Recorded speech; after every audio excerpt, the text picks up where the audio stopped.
barattoonni yuunivarsiitii fi manneen barnoota garaagaraa Oromiyaa keessatti argaman hiriira mormii eegalan. Duula qindaa'aa hidhattoonni faannoo Amaaraa Oromiyaa irratti banan balaaleffachuun hiriira mormii guddaa gaggeessaa jiru.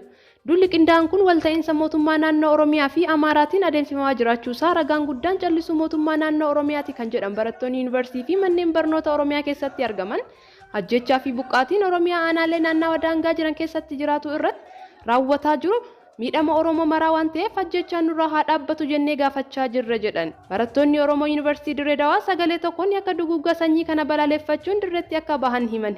Hiriiricha ajjechaa fi buqqaatii hidhattoota faannoo balaaleffachuu cinatti yakka hammaataa guutuu Oromiyaa keessatti raawwatamaa jiru akka gurri addunyaa dhagahuuf gaafachuu dabalata jedhan.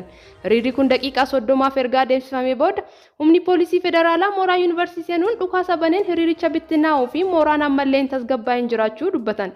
Itti fufuunis mormiin kun yuunivarsiitii Finfinnee Kotabee mana barumsa sadarkaa tokkoffaa Jeneraal Waaqoo Guutuu, Adaamaa, Amboo, Naqamtee, Haramayaa, Arsii, Godina Baalee, Aanaa Maddaa Olaabuu fi magaalota Oromiyaa biroottis itti fufeera.